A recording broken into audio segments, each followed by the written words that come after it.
This video, what I made right after I watched Philip's Fishworks, and he did an episode where he showed his, he called them earth cycle jars, where he stuffed a jar full of leaves and put isopods in there, and then the isopods break down the leaves, they eat the leaves and turn them into really fertile, nutritious aqua soil.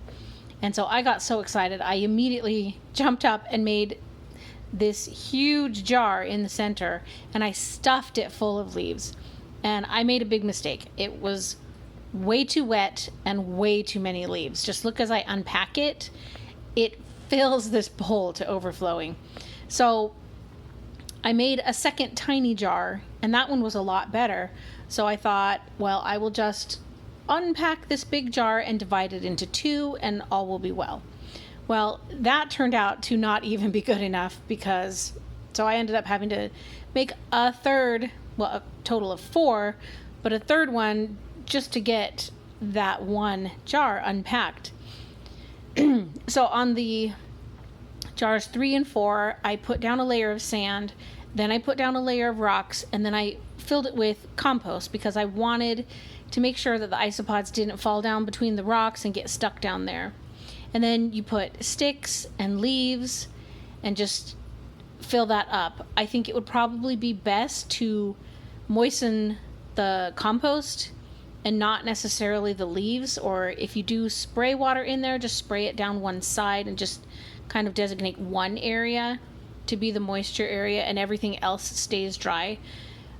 If you have access to springtails, I would advise putting springtails in there to help with moss and mold, not moss, mold.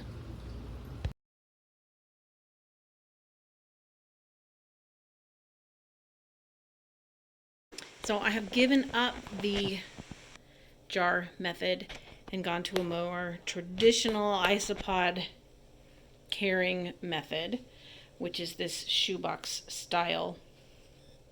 So my isopods are not on the bark, but there are isopods all over in here. Yeah, there you can see some. So they will still break all of this down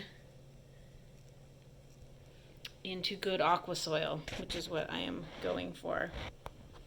So it's nice to have an area that stays wet. So I spray this area. There's some moss under here.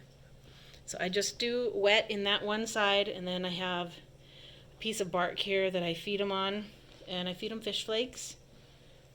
Right there, wet area.